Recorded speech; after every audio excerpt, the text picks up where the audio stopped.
Voilà, merci. Camille Kalehe, bienvenue. Merci, monsieur David Kilolo. Voilà, merci. Et surtout, merci pour l'invitation. Voilà, merci aussi. Ça, c'est le message que vous aviez lancé En tant à tous ceux qui sont jeunes, en train de nous suivre. Quand bien même il y a la diminution de Covid-19. on ne doit pas désarmer. Voilà, on ne doit pas désarmer. C'est qu'il y a toujours les risques de contamination. Bien parce sûr. qu'il y a beaucoup plus de laisser aller. Bien sûr. Des jeunes qui se laissent faire par rapport à ça. Oublions que la pandémie n'est pas encore finie. Alors, il y a même, pour ne pas vous couper, il y a même monsieur le virologue Dr Mouyembe qui parle de la menace de la 4e vague. Voilà, quatrième vague. Aujourd'hui, Congo Nouveau nous amène l'état de droit à l'épreuve de cette affaire de Gabriel Mokia. On sait que Gabriel Mokia a eu le privilège, certainement, d'entrer en possession de ces maisons, mais il ne parvient pas totalement à en jouir. Monsieur Camille Kalehe, ça c'est l'état de droit où on ne sait pas, il ne parvient pas à entrer dans ses droits. Qu'est-ce qui se passe? Merci, monsieur David Kilolo. Une fois de plus, j'ai saisi l'opportunité de m'exprimer à travers vos antennes pour fustiger les comportements des gens qui continuent à saper les efforts du chef de l'État au niveau des institutions. Il est vrai que par son impulsion, les choses sont en train de changer, les lignes bougent quand même, ça il faut qu'on se le dise. Nous ne sommes plus dans la République où il n'y avait pas d'intouchables. Aujourd'hui, les cas sont légion. Nous savons des gens qu'on ne pouvait pas imaginer, même en rêve, être au CPRK. C'est le cas aujourd'hui. L'IGF, c'était un service dont beaucoup de gens, y compris des intellectuels, ignoraient la fonction, l'essence de ces services. Mais aujourd'hui, grâce à l'impulsion du chef de l'État qui consiste à faire observer, à rendre effectif l'état de droit, nous sommes en train de vivre ces changements. Mais il y a encore un grand travail de fond à faire, parce que là, ça ne va pas. La GCN, comme vous savez, nous sommes une ASBEL qui combat les antivaleurs. Nous n'avons pas de limites des champs d'action. Nous fouinons partout, parce que c'est notre pays. Nous devons nous prendre en charge en tant que jeunesse, en tant que dirigeants de demain. Maintenant que nous ne sommes pas aux affaires, nous devons imposer les changements. Nous devons faire gérer autrement les pays. Alors, par rapport à ça, nous ne pouvons pas accepter voir des gens, quoique militaires, policiers, tout ce que vous voulez, magistrats, chercher à saper comme j'ai des efforts du chef de l'État. Nous avons approché M. Gabriel Mokia pour chercher à savoir sur ce qui s'est passé. Tout est parti de quoi? Nous avons vu comment le week-end de la semaine écoulée, comment il y avait un monde noir des policiers sur l'avenue 3Z où logeait l'ancien gouverneur de la Banque centrale. Mais il l'a déjà quitté, il a justement, j'ai dit où loger. Donc il a quitté et actuellement cette parcelle est comparable à un camp militaire. Parce que il y a des responsables policiers qui ont carrément installé un nombre impressionnant, un nombre important de policiers là-bas pour des raisons que eux seuls connaissent. Au fait, il s'agit de quoi? En 1996, Gabriel Mokia avait acquis par vente publique l'achat de certains de ces bâtiments et il a joui de ça pendant quelques années. À l'entrée de l'AFDL, cela avait été récupéré, il est dit lui-même chaque fois. L'opération était malheureusement dirigée par notre aîné qui nous a quittés, paix à son âme, Moïse Kongolo. Alors, ces parcelles avaient été ravies avec comme prétexte que c'était récupéré pour raison d'utilité publique. Alors, ils ont gardé ça, je crois, dans l'Obéma et tout, pendant un temps. Finalement, en 2002, l'affaire était finalement envoyée en justice, alors que M. Moïse Kongolo était devenu ministre de la Justice. On a demandé à... En fait, la cour d'appel de la Gombe rendra un arrêt pour annuler la vente publique qui avait donné à M. Mokia la possibilité d'acheter ces bâtiments. Alors, en légaliste, il s'était plié. et il avait pris la direction de la Cour de cassation, à l'époque Cour suprême. Arrivé là-bas, il a acté cassation, le dossier est entré, alors que le dossier était en cours, alors il a commencé à faire des défilés d'emprisonnement. Vous savez, comme tout le monde, que pendant un temps, M. Mokia était chaque fois en train d'aller en prison, quelquefois pour raison d'opinion politique, ainsi de suite. Alors, finalement, c'est en 2016, lorsqu'il est sorti, qu'il se décidera de suivre maintenant les dossiers qui étaient pendant à la Cour de cassation. Et pendant ces temps, M. Keller, c'est un sujet juif, a pris soin de revendre ces maisons à tous ces gens qui avaient acheté, notamment M. Ngoïka Sanji, les députés, un certain M. Choukla, celui de l'UAC, et puis pour une autre villa qui est sur Loukoussa, un monsieur qui n'aime jamais décliner son identité, et puis la Banque centrale. Alors, lorsque M. Mokia s'est battu, alors que simple Congolais, face à une institution importante financière comme la Banque centrale, si M. Mokia n'avait pas raison, je ne vois pas comment il pouvait gagner la Banque centrale. La Cour de cassation s'est prononcée pour casser la décision de la Cour d'appel, la décision de 2002. Alors, lorsqu'on a cassé cela, M. Mokia avait les vents en poupe, il était content. Alors, il est retourné vers les tribunaux qui lui avaient vendu les maisons à l'époque par vente publique pour aller solliciter l'ordonnance d'expulsion. Cela fut fait, il a obtenu son ordonnance et il a obtenu qu'en 2018 ici. Avec l'avènement du président Félix Tshisekedi. Oui, il a obtenu cela et on a même adressé une réquisition des forces publiques pour accompagner l'huissier à aller déguerpir les gens qui occupent illégalement ces maisons. Et jusque-là, il n'est toujours pas entré. Depuis lors, cela ne se fait pas. Tout simplement. Donc, sur le plan des droits, il a entièrement raison, sur toute la ligne. C'est connu de tous. Je parle là sous contrôle. Les gens de la justice, certainement, ils sont en train de me suivre. Et lui-même, M. Mokia, vous voyez à chaque fois qu'il est sur vos antennes, il bandit même les preuves. Les documents. Alors, cela ne se fait pas. Pourquoi? Parce qu'il y a des autorités de police qui s'érigent en second tribunal pour se mettre à rejuger ce que la justice a déjà conclu comme travail. Alors eux se mettent, pour des raisons que seuls connaissent, à commencer à dire non, telle autorité m'a demandé de ne pas exécuter, telle autre m'a demandé de ne pas le faire. Alors, lorsqu'on va dans les faits, on voit clairement que M. Mokia a raison. Pourquoi? Parce que lorsqu'on va en justice, vous savez, même quand les avocats demandent la vacation, c'est pour faire face à des faits de procédure. Alors, vous voyez une institution comme la Banque centrale, vous voyez quelqu'un comme M. Ngoïka Sanji et tous les autres là, ne pas avoir des moyens pour en mettre à la disposition de la procédure pour que tout aille bien s'ils avaient raison. Non. Ils ont fait tout ce qu'ils pouvaient. Ce dossier a même déjà été au niveau de l'inspectorat général. L'IGAU a bloqué ce dossier par 2 fois pour raison d'enquête. Il a vérifié, il a trouvé que M.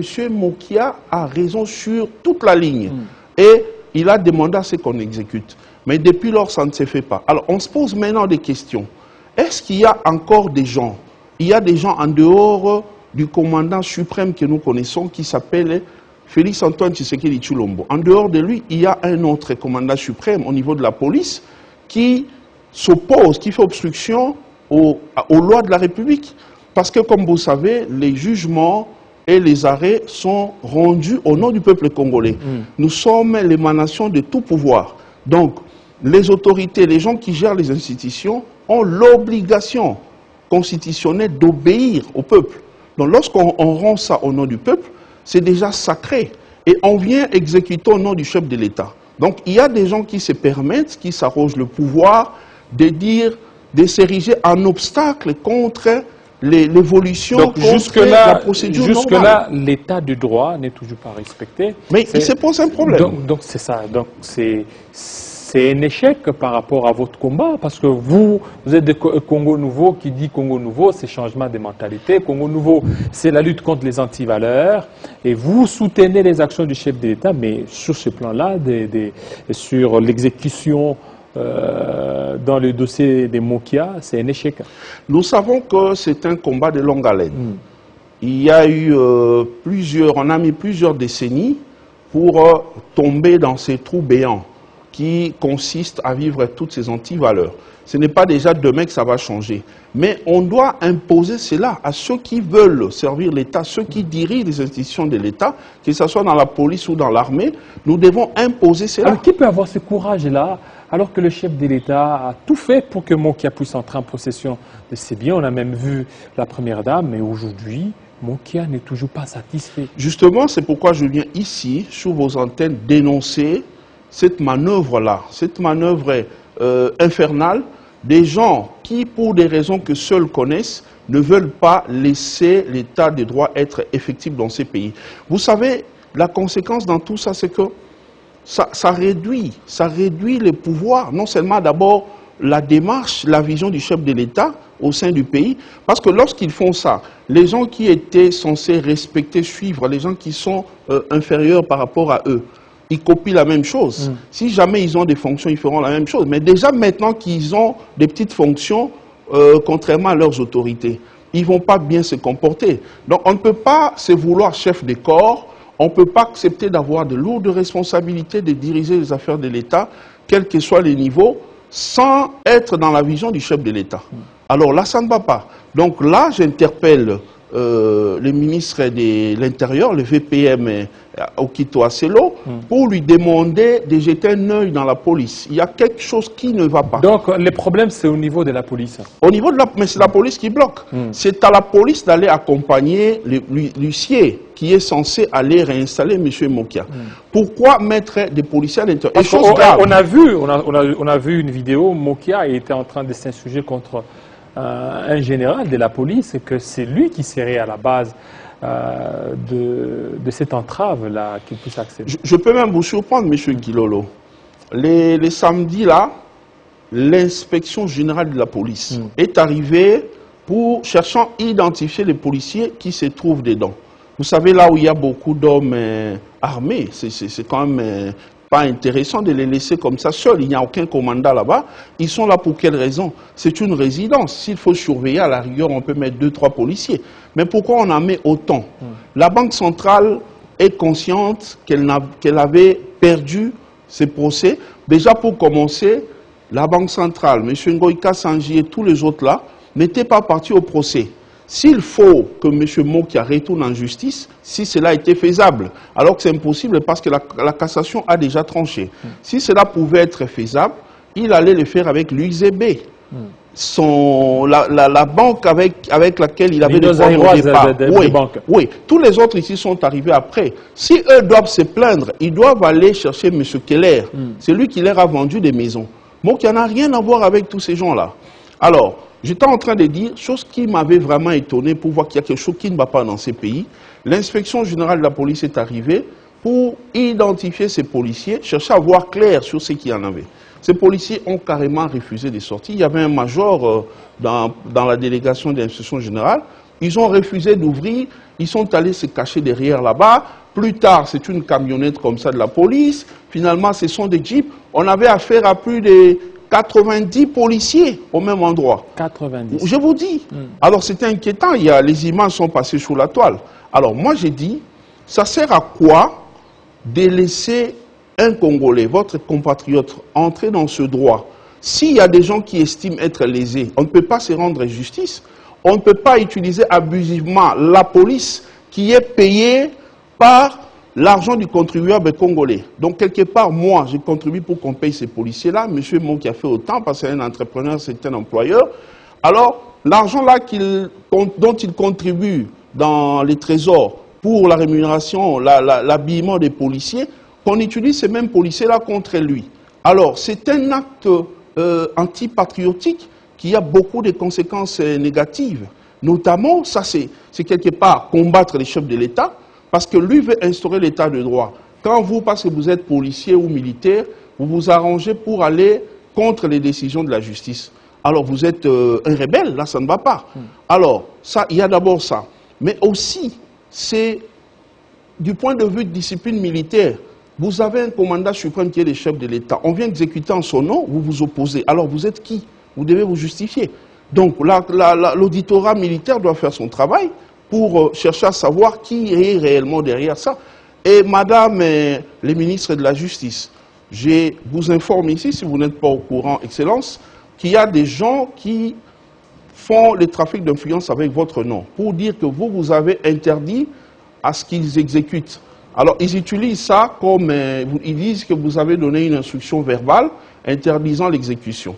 Madame le gouverneur, la nouvelle qui est arrivée à la Banque centrale, j'ai lu hier une correspondance adressée à Madame les ministres de Justice pour lui faire part de cette situation-là, demander son implication pour arrêter cela. Madame vient d'arriver, que les gens de la Banque centrale ne l'induisent pas en erreur. Nous sommes heureux, on a félicité Fachi d'avoir nommé les dames dans des institutions comme ça, de les placer notamment à ces ministères-là de la justice, mais aussi à la Banque centrale. Elles doivent faire honneur aux femmes. Et je crois, je sais qu'elles ne vont pas tromper, elles ne vont pas être induites en erreur par des gens bizarres qui sont derrière ces dossiers. Alors, chose grave, pour voir que ces gens-là se reprochent de quelque chose. Monsieur David, si je suis en conflit contre vous, j'écris à la justice pour solliciter son implication, son arbitrage. Je dois également, le principe veut que je puisse également vous amplier, vous devez être en ampliation. Mais lorsque je ne vous mets pas en ampliation, une correspondance sans soubassement, alors que c'est un dossier quand même sérieux, un dossier costaud, monsieur Mokia a tout un bureau pour ces dossiers-là. Un bureau plein de papiers pour ces dossiers-là. Mais comment ont écrit? Un, ils n'ont pas mis en ampliation M. Mokia. Deuxièmement, sans soubassement. Donc c'est pour montrer que c'est une aventure qu'ils sont en train de tenter de faire. Alors nous venons parler ici en tant que GCN. Nous sommes une association de jeunes destructeurs d'antivaleurs. Si nous envoyons, vous m'entendez, j'ai pas ma langue en poche, même lorsqu'il faut s'attaquer aux députés, lorsqu'ils ne travaillent pas bien, je l'ai fait. Donc on ne peut pas servir le pays en étant seulement dans des institutions. On peut le faire en faisant gérer autrement. Alors ici, je viens dénoncer cela. Je demande au chef de l'État, à ses services, au Premier ministre de vous impliquer parce que la manière dont vont les choses, il y a les autorités des polices sérieux qui acceptent d'accompagner M. Mokia dans cette démarche. Ils envoient de temps en temps des policiers pour l'exécution. Mais il y a une autre unité là-bas qui s'entête. Alors imaginez lorsqu'on envoie des policiers, quoique tous de la République démocratique du Congo, mais d'unités différentes. Lorsqu'on les envoie avec des missions qui ont des termes différents, vous voyez combien c'est dangereux? Alors que nous sommes dans les quartiers présidentiels, les bureaux du chef de l'État à côté, c'est les quartiers des ambassadeurs, c'est une avenue pleine d'ambassades. Donc que les gens qui sont derrière ce dossier s'arrêtent, parce que là, on a décidé de dénoncer tout ce qui se passe. On doit devoir voilà, merci établir beaucoup. des responsabilités. On risque vraiment de compromettre l'état de droit alors qu'il fallait que ça soit respecté. Il fallait que Mokia puisse certainement se réjouir de ses biens. Que lorsque ça sera à la fin de ce mandat qu'ils disent que le chef de l'État a tout fait pour avoir mes maisons, mais malheureusement, ce n'est toujours pas venu. C'est pourquoi il est temps pour le chef de l'État, je lui demande cela humblement, de revoir les castings par rapport à toutes les personnes qui ont des postes, surtout des postes sensibles comme ceux-là. Merci beaucoup. Mais en même temps, je voulais placer quand même un mot par rapport à la situation de la CENI. Comme je l'avais dit la fois passée, les chefs de confession religieuse doivent savoir que nous ne sommes pas déjà contents de la qualité qu'on leur avait donnée dans le temps, d'aller nous représenter pour faire le choix de ceux qui doivent diriger la CENI. Il y a beaucoup de Congolais qui ne prient pas. Quand je dis qu'ils ne prient pas, je voulais dire qu'ils n'ont pas d'église. Alors, lorsqu'on les envoie, alors qu'il y a plusieurs Congolais qui ne se retrouvent pas en eux, c'est déjà une marginalisation. Alors, ils doivent comprendre que nous n'avons pas besoin de leurs caprices. Ils doivent arrêter avec les théâtres qu'ils sont en train de faire. Nous sommes tous Congolais. Mais ils doivent aussi voir clair. On va revenir très prochainement pour parler de la CENI. Je vous aurai dans nos prochaines éditions. Mais en tout cas, nous comptons sur eux. S'il n'y a pas de solution d'ici ce week-end, la semaine prochaine, nous allons mobiliser la jeunesse. Mais ils se sont remis à l'arbitrage du chef de l'État. Nous allons mobiliser la jeunesse justement pour demander aux députés de se prendre en charge. Merci beaucoup, M. Kamikale. C'est moi qui vous remercie. Voilà, nous allons encore parler autre dossier. Cette fois-ci, c'est au niveau de l'Osambo. L'Osambo, l'annulation des épreuves préliminaires. Nous allons en parler avec Arsène Jessé ainsi qu'Augustin Mokole. Ce sont les deux derniers invités.